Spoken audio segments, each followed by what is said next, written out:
रात का समय, हाईवे, कार की फुल स्पीड और अचानक उसी स्पीड से एक लड़की का चलती हुई कार के सामने आ जाना। अपने दिलो दिमाग पर संतुलन बनाने की कोशिश में उलझा रवि क्या करूं क्या ना करूं की उधेड़बुन में था। कार की हेडलाइट लड़की के ऊपर पड़ते ही उसके होश उड़ गए। रवि की नजर लड़की पर पड़ी। उसके गले का नीला दुपट्टा देख वो सुन्न सा हो गया। अभी तक रवि कल रात उसके घर पर हुई घटना से उभरा ही नहीं था कि फिर से वही नीला दुपट्टा, वही लड़की ऐसे अचानक उसके सामने आ गई थी। कार के एसी की ठंडक में भी वो पूरी तरह पसीने से लथपथ हो गया और अचानक से उसने खुद को ही झकझोर के उस भयानक तंद्रा से खुद को जगाया। रवि को समझ आ गया था कि उसके पास समय नहीं था और अचानक पता नहीं कहां से उसके अंदर इतनी फुर्ती आई कि उसने कार की स्टीयरिंग को फुल लेफ्ट टर्न में मोड़ दिया था और साथ ही जोर से ब्रेक पर पैर दबा दिया। अंदर बैठे सबकी जान अटक गई थी। 80 की स्पीड में चल रही कार एक तेज स्क्रीच के साथ रुक गई, लेकिन रुकते रुकते कार पूरी तरह घूम चुकी थी। ऐसा लग रहा था कि लड़की को बचाने के आशय से लिया हुआ यह निर्णय सबके लिए घातक हो सकता था। कार रुक चुकी थी, लेकिन अभी भी सबकी धड़कनें तेज थी। किसी को कुछ समझ में नहीं आ रहा था। राम्या का तो रोना निकल गया। शिट शिट शिट, इसे क्या हो गया? वो लड़की। चलती हुई कार के सामने आ रही लड़की अब आसपास कहीं दिखाई नहीं दे रही थी। रवि अभी भी सुन्न था। कार में बैठे सभी लोग डरे हुए थे और किसी के अंदर हिम्मत नहीं थी कि दरवाजा खोल के बाहर निकल के देखे कि आखिर हुआ क्या था। वो लड़की जो अभी कुछ देर पहले भागती हुई कार के सामने आकर टकराने वाली थी, वो आखिर गई कहां?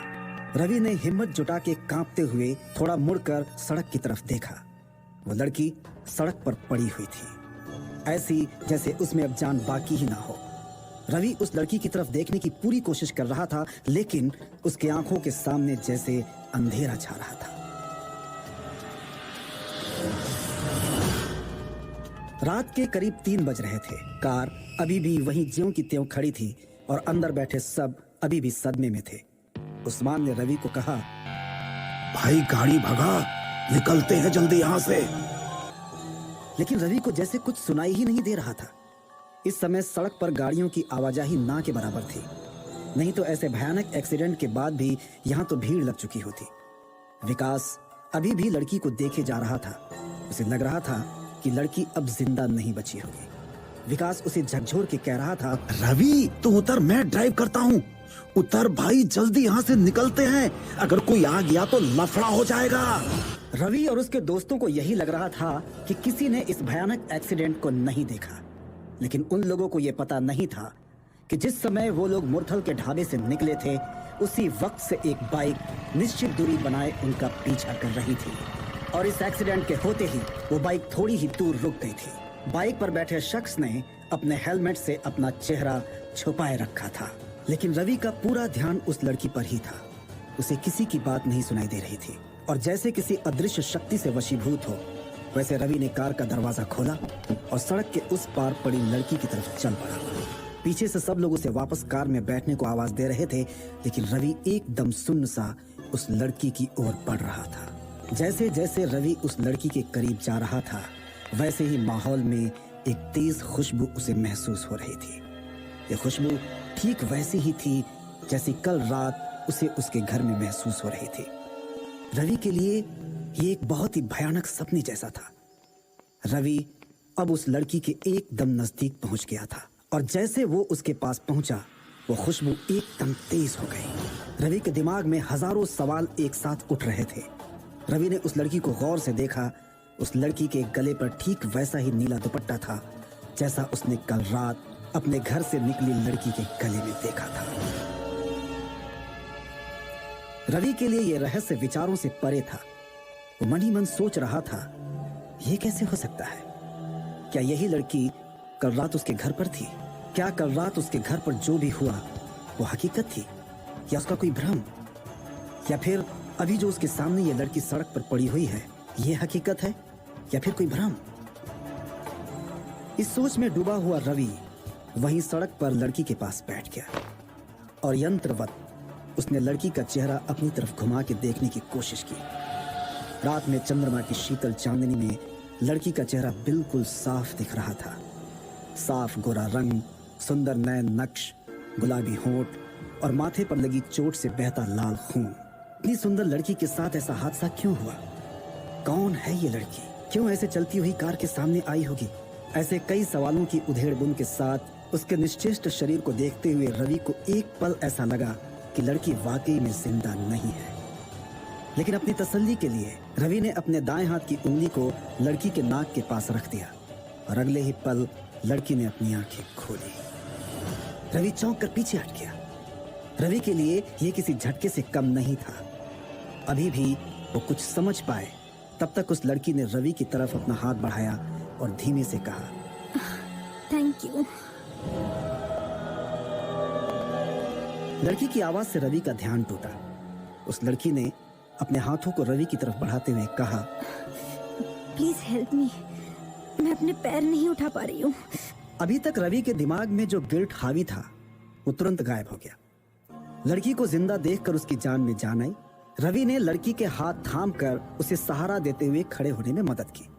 लड़की ने अपने शरीर का वजन पूरी तरह रवि पर डाल दिया। रवि को अब तक ये समझ आ गया था कि लड़की के पैरों में ज्यादा चोट आई हुई थी और वो सभी लोग एक बड़ी अनहोनी के होने से बच गए थे।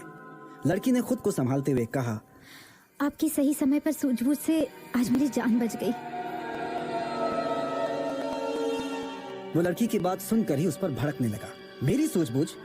तुम्हें जरा भी अंदाजा है कि कितनी बड़ी घटना हो जाती? दिखाई नहीं देता? ऐसे रात के वक्त कौन सड़क के बीचों बीच भागते हुए चलती हुई गाड़ी के सामने आता है? वो तो तुम्हारी और हमारी किस्मत अच्छी थी जो तुम आज जिंदा हो, वरना तुम्हारे चक्कर में आज मुझे जेल जाना पड़ता। रवि अब अपना पूरा गुस्सा लड़की पर उतार रहा था और ना जाने गुस्से में वो क्या क्या बोल गया था। रवि के गुस्से को देखकर वो लड़की फूट फूट कर रोने लगी थी। रवि को समझ नहीं आ रहा था कि वो क्या करे। तब तक राम्या, स्वाति, उस्मान और विकास भी वहां आ गए थे। राम्या और स्वाति ने रवि के सहारे खड़ी लड़की को अपना सहारा दिया और कार की तरफ ले गए। राम्या और स्वाति ने उस लड़की को कार में बिठाया। लड़की के पैरों में चोट की वजह से ज्यादा दर्द हो रहा था और वो करा भी रही थी। ये देखकर राम्या ने सीट कवर में खोसी एक पानी की बोतल निकाल लड़की की ओर बढ़ाई। लड़की पानी का एक घूंट पीकर अपने आप को संयमित करते हुए बोली, सॉरी, मेरी वजह से आप सबको, अगर आप लोग आज नहीं आते तो पता नहीं मेरा आज क्या होता। इतना बोलकर लड़की जोर जोर से रोने लगी। सब ये सोच में पड़ गए कि लड़की पैरों में लगी चोट की वजह से रो रही थी या कुछ और बात थी। कुछ देर बाद लड़की ने अपने आप को संयमित किया और कहा, मेरा नाम ज्योति है। सबने ज्योति को अपना परिचय दिया। रवि बस ज्योति को एक टक देखे जा रहा था, जैसे अभी भी वो कल रात उसके घर आई लड़की से ज्योति को मिलाने की कोशिश कर रहा था। ज्योति को देखकर ऐसा लग रहा था कि विकास, राम्या, स्वाति, उस्मान और रवि से मिलने के बाद उसमें अब थोड़ी हिम्मत आ गई हो। उसने रवि की तरफ देखा और बहुत ही अपनेपन के भाव से रवि का हाथ अपने हाथ में लेते हुए फिर से कहा, थैंक यू सो मच। ज्योति के साथ जो भी हुआ उसके लिए राम्या को बुरा भी लग रहा था और ज्योति के लिए थोड़ी सहानुभूति भी हो रही थी। लेकिन ज्योति का रवि के प्रति इतना अपनापन दिखाना भी राम्या को पसंद नहीं आ रहा था और ये उसके चेहरे पर साफ नजर आ रहा था।